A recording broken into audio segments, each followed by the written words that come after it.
Franklin readers. This is Miss Kennedy here to read another chapter of The Mouse and the Motorcycle. We left off when Ralph was underneath the bed and the maid had the vacuum cleaner out. He's very scared about the vacuum cleaner. We're going to find out what happens. In fact, chapter 7 is called The Vacuum Cleaner.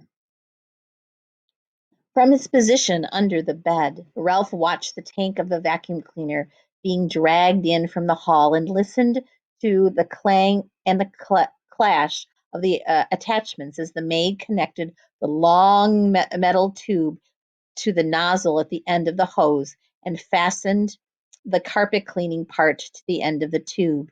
He heard her humming to herself as she plugged in the deadly machine and began to work it back and forth across the carpet. It's nice she's so happy, thought Ralph bitterly as he watched the hungry machine devour the dust and lint that lay in its path. The maid's feet in white sneakers moved across the room until, without bothering to bend down to see where she was cleaning, she shoved the attachment under the bed. It slid closer and closer to Ralph. To be on the safe side, he pushed the motorcycle farther from the reach of the machine, but he dared not take his eyes off the attachment for even an instant. He shuddered as he watched it gobble the dust mice, but even as he shuddered, he was fascinated by the power of the motor. The maid began to sing. I'll give to you a paper of pins, for that's the way my love begins. The attachment fell off the end of the long tube, but the maid, whose thoughts were elsewhere, did not even notice. Now Ralph could feel the machine suck in its breath and knew he was in danger of being inhaled along with the dust mice. Recklessly, the maid pushed open the end of the tube back and forth any old way. There was no guessing which way it was going to go next. Ralph had to run with the motorcycle to avoid that terrifying hole at the end of the tube. He ran to the right and he ran to the left, and still the maid pushed the tube around, unaware that the attachment had fallen off. Suddenly the maid threw down the tube, but did not turn off the motor. The tube landed with a thump and a bounce, and before Ralph realized what was happening, the awful machine had inhaled his tail, and he felt himself being pulled by the suction across the carpet. Help! He could not keep from squeaking, but no one heard him above the roar of the machine. He just managed to catch the rear wheel of the motorcycle as he was sucked along the carpet. He hung on with all of his strength. The machine, which was strong enough to suck up a mouse, was not strong enough to suck up a mouse and a motorcycle. Ralph lay there on his stomach, hanging on for dear life and feeling his whiskers and fur swept back toward the machine. From his position on his stomach, Ralph could see the girl standing in front of the dresser. She was smiling at herself in the mirror and arranging her hair, dreaming, no doubt, of the busboy. Ralph despaired. There was no telling how long she would stand there in this silly way. With the vacuum cleaner motor making so much noise, the housekeeper was sure to think she was busy working. Ralph felt his paws beginning to slip. He did not know how much longer he could hold out against the machine. He had to think of something and think of it fast. With every bit of strength he had left in his body, he clung to the wheels of the motorcycle with his left paw while he moved his right paw up to the exhaust pipe. If he could just manage to pull himself along until he could get to the motorcycle, bit by bit, hand over hand, Ralph dragged himself toward along the exhaust pipe. He knew he was making progress when he could see part of his tail once more. He reached back and yanked his tail out of the tube, only to have it suck it back in again. Ralph was far from being out of danger. I'll give you the keys to my heart, the maid sang to herself before the mirror, now pulling her hair up behind her ears, now piling it on top of her head, oblivious to the desperate struggle under the bed. Once Ralph's paws slipped from the exhaust pipe, and he thought he was a goner until he caught the rear wheel in time to save himself. Slowly, he moved forward until his entire tail was free. Things were easier when he could brace his hind foot against the spokes of the rear wheel.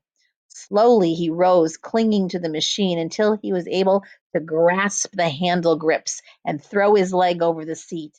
Ralph felt considerably safer sitting on the motorcycle and very much pleased with himself for having outwitted the vacuum cleaner. He was quite sure by now that the maid would never bother to look under the bed. He tried to move forward, propelling the cycle with his feet, but he found the suction from the motor behind him was too strong.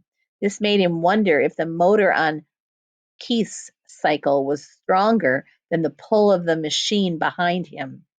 The more Ralph thought about it, the more important it seemed for him to find out. No, I won't. Yeah, yes, I will. Ralph argued with himself back and forth. He had promised not to ride the motorcycle in the daytime.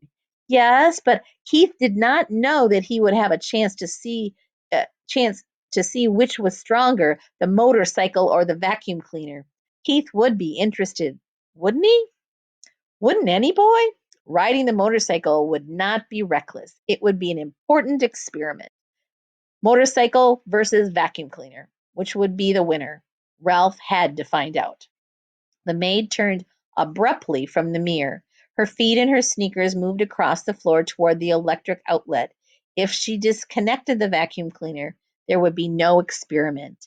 And if Ralph was going to pit one motor against the other, he had to do it now. He would never have another chance. Put, put, put, put, put, put, put, put, put. Ralph picked up his tail and started the motor. Without taking time to let it warm up, he gunned it with all of his breath he could inhale. The motorcycle got off to a faster start than Ralph expected, so fast that Ralph lost control.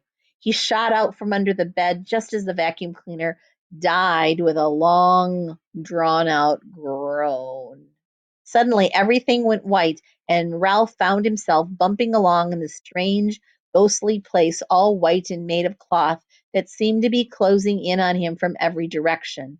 Ralph had ridden straight into a pillowcase thrown into a heap of laundry that the maid had dropped on the floor, and the opening of the pillowcase had fallen shut behind him. Ralph had no idea which way was out. He dismounted from the motorcycle and beat on the cloth with his little fists, but everywhere he struck it was soft and yielding. He stomped his feet only to have the cloth give softly and silently beneath him. He began to wade through the pillowcase, tugging on the motorcycle along behind him, while he wondered why he had thought it was so important to test the motorcycle against the vacuum cleaner. The light filtering through unknown layers of cloth was dim, and he sank to his knees in bed linens with every step. When he came to the seam, he knew he had been wading in the wrong direction. Oh, drat, muttered Ralph. He turned, still dragging the motorcycle. He tried to retrace his footsteps, only to find he had no idea which way he'd come. There was no landmarks. The cloud of cloth was white, billowy, and yielding in all directions. Oh, double drat! He stomped his foot, only to find himself sinking deeper into the linens. From the swooshing sound he could hear outside, Ralph knew that the maid must be unfolding clean sheets over the bed. He plodded on, dragging the motorcycle without direction and with very little hope.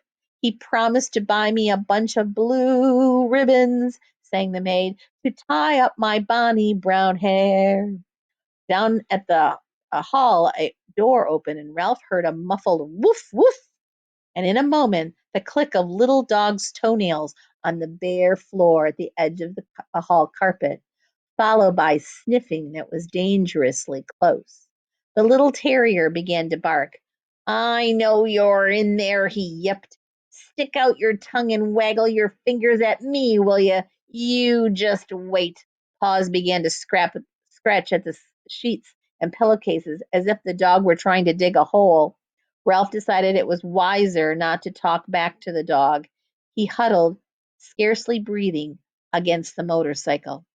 Well, hello, you little cutie, said the maid, revealing to Ralph that she was still sillier than he thought, as if there was anything cute about a terrier that could scarcely see through his own hair. The dog went on yapping, a bit self conscious, Ralph thought, now that he knew he was being admired by the maid. The man's steps came thumping down the hall. Stop your racket, you pesty little mutt, said the owner's voice. Ralph knew when the bark suddenly came from above him that the dog had been snatched up. Let me down, I'll dig him out, yelped the dog as he was carried away. Just let me down for 1 minute and I'll show you. Suddenly, Ralph felt himself being tumbled about in the pillowcase. He didn't even have to think what to do. He automatically grabbed for the motorcycle and held on with all of his strength. Even though he had been tipped upside down with his feet in the air, Ralph knew that he was being lifted up inside a bundle of bed linen and carried down the hall. He lay still, his front paws locked around the front wheel of the motorcycle, waiting to see what would happen next. The maid walked a short distance to what Ralph judged to be the linen room. There she dumped her armload of bedding before she went off to clean another room. Ralph was deep in the hamper when there was no light filtering through at all.